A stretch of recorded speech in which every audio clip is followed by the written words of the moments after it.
I wish you'd listen. I wish you'd listen. Walk, walk, ooh, walk. Till you what makes y'all say. Walk, walk, ooh, what makes it make migration. It's that folk back then who would travel great distances to secure a future of positive instances. And though the journey was filled with danger, keeping faith in what's unseen to my people is no stranger. Did I mention all the miles that they covered in search of their hopes and dreams to discover? Seeking a life free of grueling labor and an opportunity to taste the city flavor. The way that it moved people out from the sharecropper life of the South. The fact that without Jim Crow, hope and progress had a chance to grow. So I'll tell you what makes it, y'all say. What makes it great migration? I'll tell you what makes it, ask me. Welcome everyone to our newest installment of Bronzeville Trail, recapturing and making history. And one of the most amazing aspects of the work that I'm doing on the Bronzeville Trail Task Force is engaged in uncovering parts of our history that have been hidden from us, sometimes hidden in plain sight over the years. So we're working on various subject matter and historical experts in order to share what we're learning, not just about repurposing the trail, but telling the stories of the lives and the events that took place during that history, and the lives that were changed. And to help us with this storytelling today, one of our most important facets, our employment history on the south side of Chicago during the Great Migration, included this work at the stockyards, which is so important to our history. And anyone who rode the Halsted bus, went to UIC, went to Maxwell Street, or the amphitheater, you know exactly the smell that I'm talking about when we used to pass the stockyards, which unfortunately are no longer there. But we're excited today to welcome Dr. Dominic Pasiga. He is Professor Emeritus from Columbia College here in Chicago, and he's going to tell us about this amazing work that he's done uncovering the history of the stockyards and what some of the societal implications are for African Americans during that time and just for the city in general. So welcome, Dr. Pasiga. Thank you for having me. So start out by telling us your story and just how you developed an interest in the Chicago stockyard. Well, you know, my family worked in meatpacking. They worked at Armour and Company, basically. I later, when I was in college at UIC, I ended up going to walking through the yards, and the livestock market was still open, and they hired me to be a livestock handler. So you're just walking through the yard? Walking through the yard and looking for a job. And it was like walking through, when I walked through Packingtown, which were all the meat packing houses, where it looked like a bombed out London. You know, the buildings were empty and abandoned. But when I crossed into the marketplace, there it was, you know, cattle pens and hog pens and sheep pens. And there was a sign for hire, so I walked in, and I ended up being a livestock handler. Then later, I went back to college during the fall, and then I came back the following summer, and they made me a security guard, and I stayed all that the next couple of years there. Wow. Tell us about your family. I know, and then you also told me you had a connection to the Wood Street. What's the Wood Street? Wood Street. I grew up on 46th and Wood Street. I live now on 101st and Wood Street, and we're on 1309 West. Oh, that is that is a Wood Street connection. It's a Wood Street connection. So your family, in terms of the history of the stockyards, tell us a little bit about that. Well, they began just before World War I. They immigrated from Poland. So they were Polish Highlanders. They were mountaineers from the south of Poland, and there was a large Polish Highlander community in that neighborhood at the time. And we stayed there for 3 generations in that neighborhood. You know, you talk about the stench, the smell, right? I thought that was fresh air. It made you know, it was just normal, right? Yes. I remember they took me out into the countryside one day to a seminary, and I said, well, what is that terrible smell? It was fresh air. Fresh air. But yeah, so I worked there for on and off for 3 years, yeah. And that was my connection with it. But I later, in graduate school, started to write about the neighborhood and started to write about the people who lived there. at the time, and then I wrote a book called Slaughterhouse, which was a history of the yards from 1865 till today. Wow. Well, till 2015. Right. Yeah. So 2015 is when the stockyards closed. Oh no, they closed in 1971, but today there's an industrial park there it's called the Chicago Stockyard Industrial Park, and there's still about 15,000 people employed in that park today. You know. So, but it's a very diverse industry today, not just meat packing. Okay. So in terms of the economic impact of the stockyard for our city, for our state, for the country, what made Chicago such a prime location? And like when was it like booming? Oh, sure. Okay. Well, you know, Chicago takes off because of the canal and the river. Okay. And so when the canal opens in 1848, you start to see industries starting to collect along the canal. And the early meatpacking industry was in Bridgeport. It was along the river on the north boundary of Bridgeport. And it was called the Bridgeport Stink at the time, you know. In 1865, they united, there were about 6 small stockyards in Chicago. They brought them into one called the Union Stockyard on 39th Street, or Pershing Road, and south of 47th from Halsted to Racine. That was the livestock market. And then in the 1870s, the meatpacking houses moved down from Bridgeport to the west, and that's called Packingtown. So Chicagoans called the whole thing the yards, but it was really 2 distinct places. So they just put our 2 maps up there. Oh, yes. Those maps, what did they actually like point out for people when they? Well, I think one of the maps was actually the Stockyard L, which you're going to be turning into this wonderful Bronzeville trail. Yes, we are. I'm looking forward to it myself. Yes. And that L ran from about 40th and the lake all the way into the stockyards, made a stop at all the major packing houses, and then came back out again. So there was a stockyard loop, like the downtown loop. There was a stockyard loop. And of course, the stockyard itself was a huge accumulation of 450 acres of pens. Wow. They had a hog house at the time that ran from Halsted past Racine. It was 2 stories high, and it could hold 300,000 hogs. If you think about Chicago booming, so after the Civil War, Chicago becomes this industrial center. Remember, we're taking over the railroads in 1848, the first railroad. By the 1850s, we're the center of the railroad industry. And cattle, hogs, and sheep are now being moved by train rather than on the hoof instead of being driven. And so now cattle, hogs, and sheep could come to Chicago from all over the territory of the United States and its outlying territories. So the stockyard was the creation of 9 railroads and various other interests in meatpacking. And it opened on Christmas Day, 1865. What better way to celebrate Christ's birthday in the most capitalist city in the world than to open a stockyard? Wow.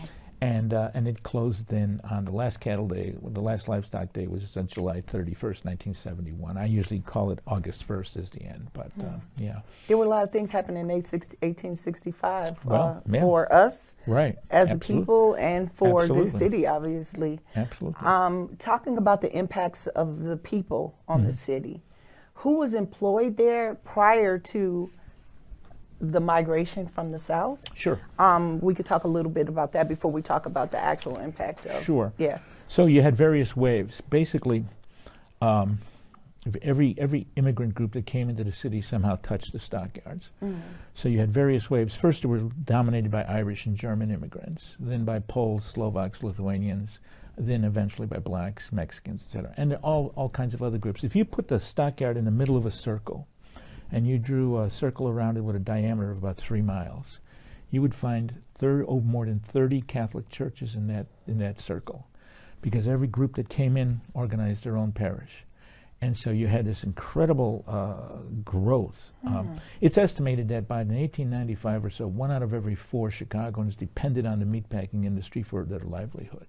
Whether they worked there, whether it was or if they owned a tavern or a store or whatever. Yeah.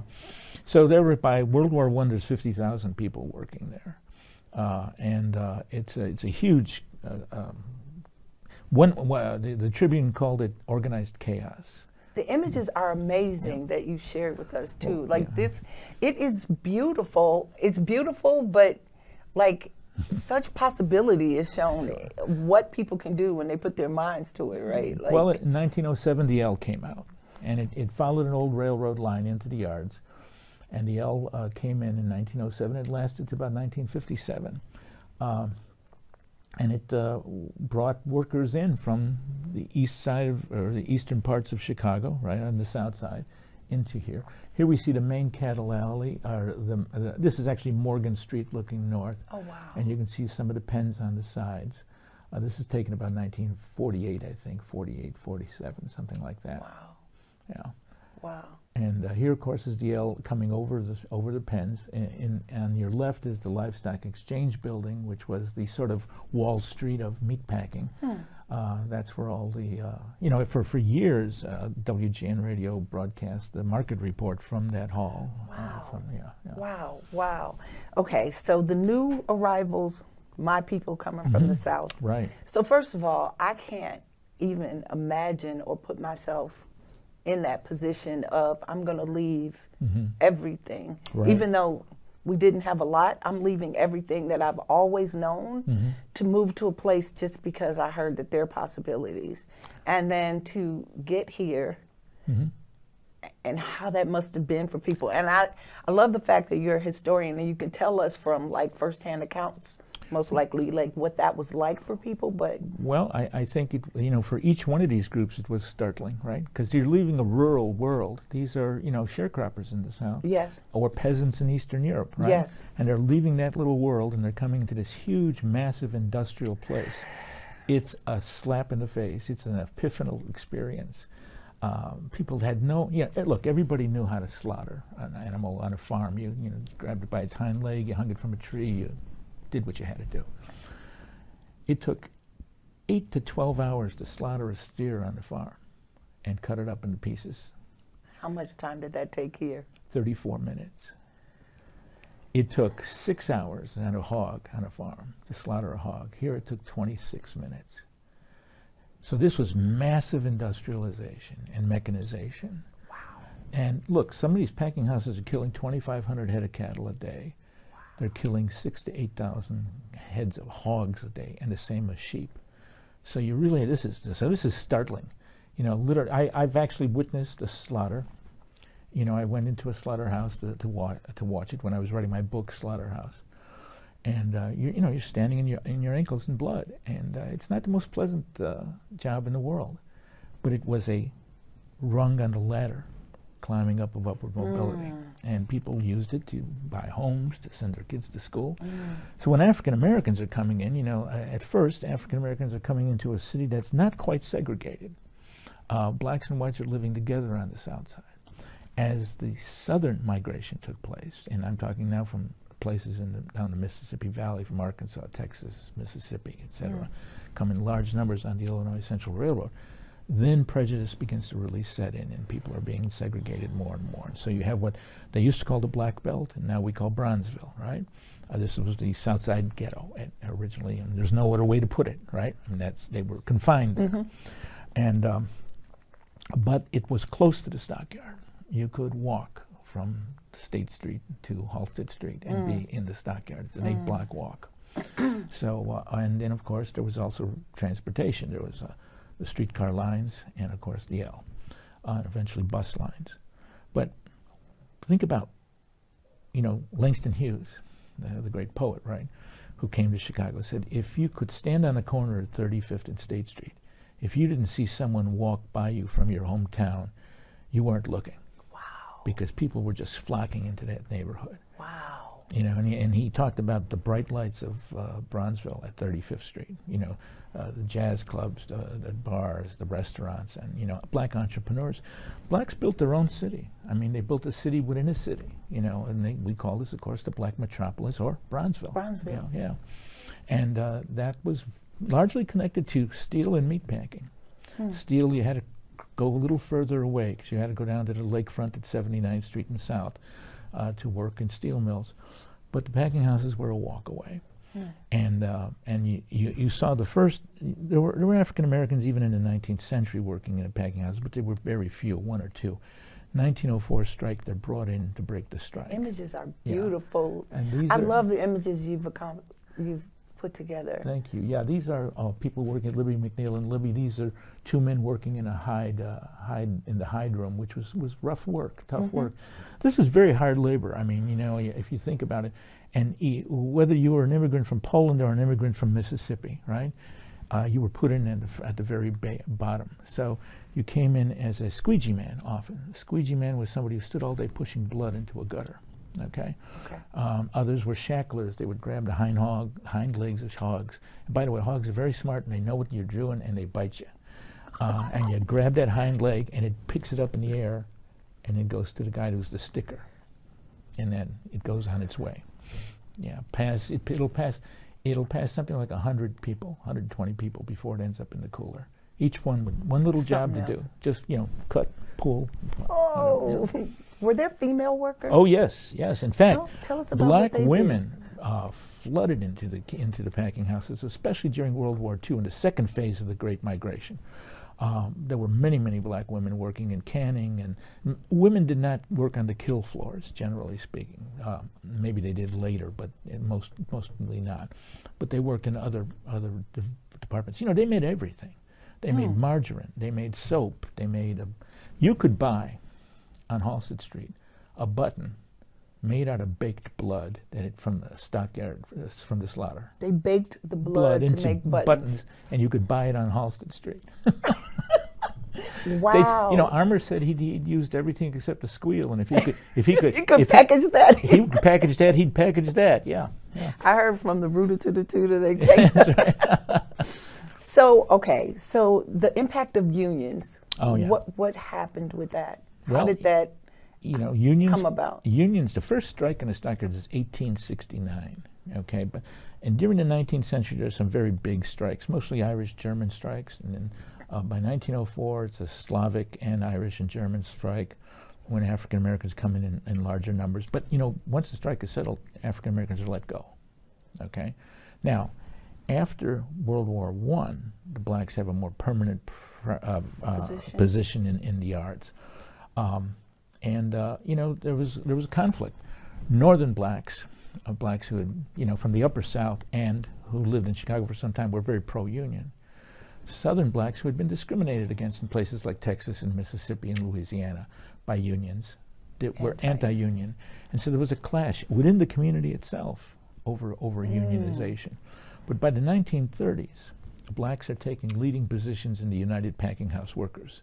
And they're becoming this is the CIO, the Congress of Industrial Organizations, very radical union at the time.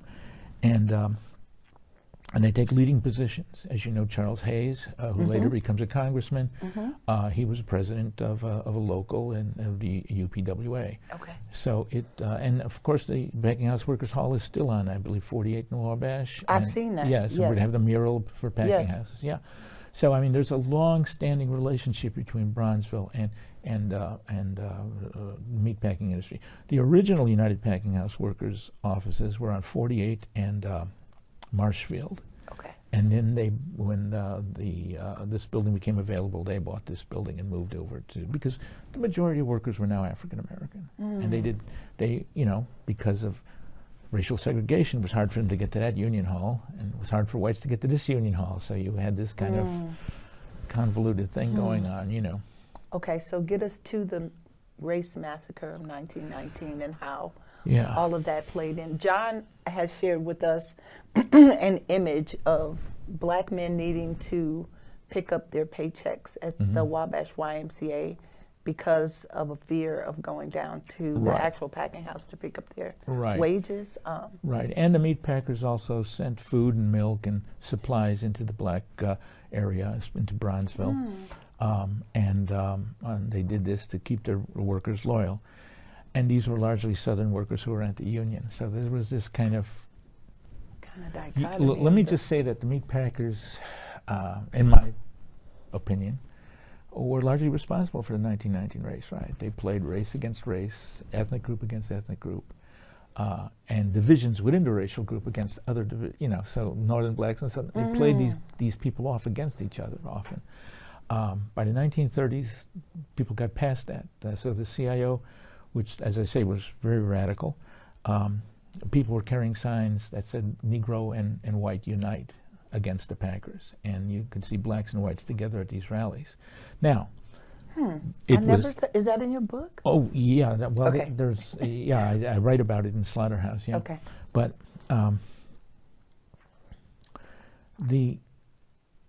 there's this relationship on the work floor.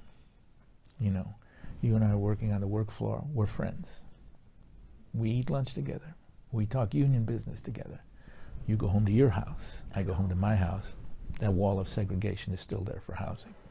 And that is what we sometimes call city trenches.